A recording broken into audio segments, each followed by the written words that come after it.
ரமலான்ல என்ன செய்யணும் என்று தெரியாது. ரமலான்ல செய்யறதுக்கு அல்லாஹ் எத்தனையோ அமல்களை வச்சிருக்கிறான்.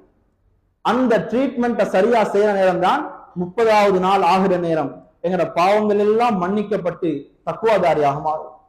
அதுல 1வது விஷயம்தான் ரமலான்ல செய்யக்கூடிய ஆக முக்கியமான அமல் குர்ஆன் ஓதுறது. குர்ஆனை விட ரமலான்ல சிறந்த ஒரு அமல் ஒன்று இல்லை. அல்லாஹ் ரமலான சொல்லும் போதே ஷஹ்ரு ரமலான் அல்லதி உன்ஸில ஃபீஹில் குர்ஆன், இந்த மாசத்துக்கு சிறப்பே இந்த மாசத்துல குர்ஆன் இறங்கினது. இந்த ரமலானுடைய சிறப்பு அல்லாஹ் குர்ஆன்ல வச்சிருக்கிறான். எங்களுக்கு அதுல ஆக முக்கியமான ஒரு விஷயம், அல்லாஹ்வுடைய நபி ஸல்லல்லாஹு அலைஹி வஸல்லம் ரமலான்ல குர்ஆனுக்கு ஆக முக்கியத்துவம் கொடுப்பாங்க. எந்த அளவுக்குண்டா நபி ஸல்லல்லாஹு அலைஹி வஸல்லம் அவங்களும் ஜிப்ரீல் அலைஹிஸ்ஸலாமும் குர்ஆனை கொண்டு வந்தவர், குர்ஆன் கொண்டு வரப்பட்டவர். வானத்துல இருந்து குர்ஆனை கொண்டு வந்தது யாரு? ஜிப்ரீல் அலைஹிஸ்ஸலாம். யாரு கொண்டு வந்து கொடுத்தாங்க? முஹம்மது ஸல்லல்லாஹு அலைஹி வஸல்லம். இவங்க 2 பேரும் ரமலான்ல குர்ஆனை ஓதி காட்டி கொள்வாங்க. ஜிப்ரீல் அலைஹிஸ்ஸலாம் ஓதுவாங்க, நபி அவங்க கேட்பாங்க. நபி அவங்க ஓதுவாங்க, ஜிப்ரீல் அலைஹிஸ்ஸலாம் கேட்பாங்க. எனவே ரமலான்ல ஆக முக்கியமான ஒரு சுன்னத் ரமலான்ல குர்ஆனை ஓதுறது, குர்ஆன் ஓதுறத கேட்கிறது. இமாமுனா ஷாஃபிஈ ரஹ்மத்துல்லாஹி அலைஹி அவங்களோட ரமலானுடைய காலங்கள்ல ஒரு நாளைக்கு 60 ஜுஸு ஓதுவாங்க. ஒரு நாளைக்கு 2 குர்ஆன். அவங்களோட வேலை என்ன? இமாம் ஷாஃபி ஒரு பெரிய முதலாளியா? என்ன அவர்கிட்ட வேலை? அவர்கிட்ட வளமையான மௌத்து வரைக்கும் வேலையே குர்ஆனையும் ஹதீஸையும் வச்சு தேவையான சட்டங்களை தொகுக்கிறது. அதுதான் அவங்களோட வேலை. ரமலான் வந்துட்டா அந்த வேலையை மூடி வச்சுட்டு குர்ஆனை கைக்கு எடுத்துருவான். குர்ஆனை கைக்கு எடுத்து ரமலான் முழுக்க குர்ஆன்லயே கழிப்பான். அன்பான சகோதரர்களே, எங்களுக்கு குர்ஆன் ஓத தெரியாண்டா உலகத்துல இதை விட கேவலமானது ஒன்றுமே இல்லை. இங்கிலீஷ் தெரியாத ஒரு கேவலம் இல்ல, மேக்ஸ் தெரியாத ஒரு கேவலம் இல்ல, சயின்ஸ் தெரியாத ஒரு கேவலம் இல்ல. எங்களுக்கு கேவலம் அல்லாஹ் இறக்கின குர்ஆன் ஓத தெரியா. இன்னைக்கு சிலவங்க பெருமையாக பேசுறாங்களே, பெருமையா சொல்றாங்க எங்களுக்கு ஓத தெரியா, நாங்க ஓத படிக்கல. அன்பான சகோதரர்களே, ஆக சிறந்த நபியாக முஹம்மது ஸல்லல்லாஹு அலைஹி வஸல்லம் மாறுறதுக்குரிய காரணமே குர்ஆன் கொடுக்கப்பட்டது. நபிமார்கள் ஆக சிறந்தவங்க முஹம்மது ஸல்லல்லாஹு அலைஹி வஸல்லம். ஏன்? குர்ஆன் அவர்களுக்கு தான் இறங்கியது. உலகத்துல ஆக சிறந்த பூமியாக மக்காவுடைய பூமி மாறுறதுக்கு காரணமே குர்ஆன் அங்க இறங்க போயிது.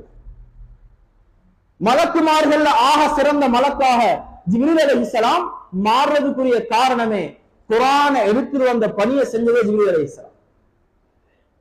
உலகத்துல ஆக சிறந்த மொழியாக அரபு மொழி மாறினது குர்ஆன் அரபு மொழியில இருக்குது.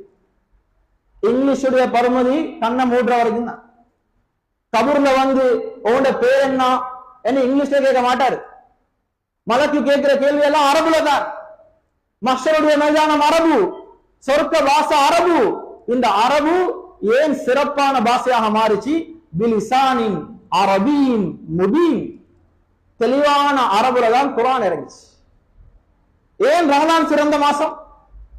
ரமலான் சிறந்த மாசம், அந்த மாசத்துல குர்ஆன் இறங்கிச்சு. இதெல்லாம் சொல்லிட்டு அல்லாஹ்வுடைய நபி ஸல்லல்லாஹு அலைஹி வஸல்லம் சொல்றாங்க, நீங்களும் சிறந்தவங்களாக மாற வேணுமாக இருந்தா கைருக்கும் மன் தஅல்லமல் குர்ஆன வ அல்லம.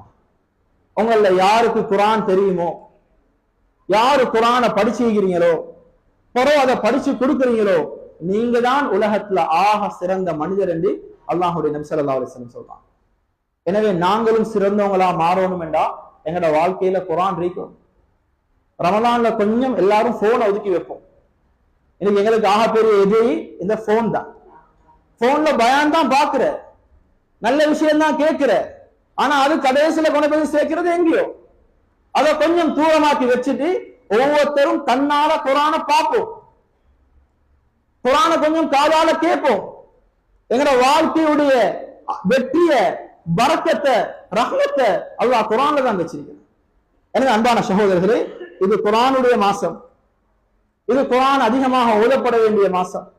எங்களுக்கு நிறைய பேர் சொல்ற விஷயம் தான், என் ஃபேவரட் உடுப்பு இது, எனக்கு விருப்பமான சாப்பாடு இது, எனக்கு விருப்பமான கலர் இது, எனக்கு விருப்பமான என்று எவ்வளவு விஷயங்களை சொல்றோம். ஆனா எங்களுக்கு விருப்பமான ஒரு ஆயத்தொன்றிக்கா? குர்ஆன்ல எனக்கு பிடிச்ச ஆயத்து இது. அதுல இந்த ஆயத்துல அல்லாஹ் சொர்க்கத்தை பத்தி பேசுறான்.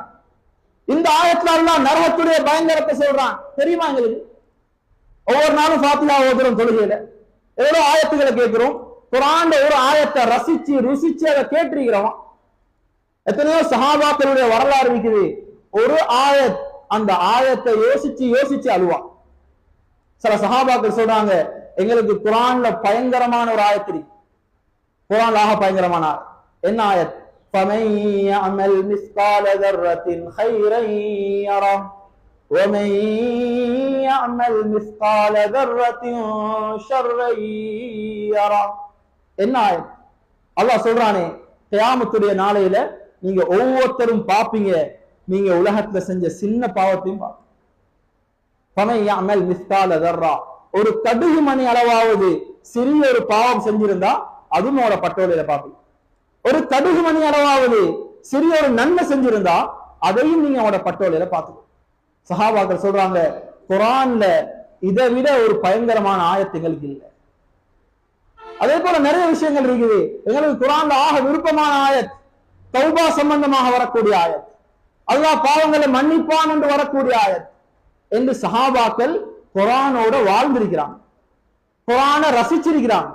எனவே நாங்களும் ரமலான்ல ஒரு நேரம் கொடுப்போம். இந்த நேரம் எந்த ஒரு வேலையாக இருந்தாலும் சரி, நான் குர்ஆனை ஓதுறது தான். ஒரு நாளைக்கு ஒரு ஜுஸு ஓதினாலும் 30 நாளைக்கு ஒரு குர்ஆனை ஓதி முடிக்கலாம், தாராளமா செய்யலாம்.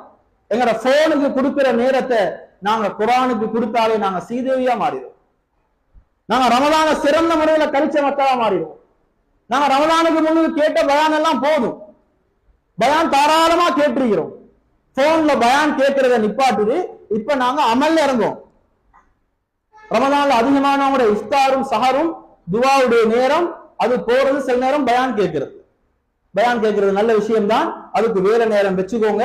ரமலான் என்றது குர்ஆனை நாங்க ஓதுவோம், நாங்க கேட்கிற நேரம். அதே போல ரமலான்ல ரெண்டாவது ஒரு விஷயம், ரெண்டாவதாக முக்கியமான விஷயம், குர்ஆனோட சேர்த்து செய்ய வேண்டியது இஸ்திக்ஃபார். எங்கட பாவங்களை மன்னிக்கிறதுக்காக ரமலான் வந்திருக்கு.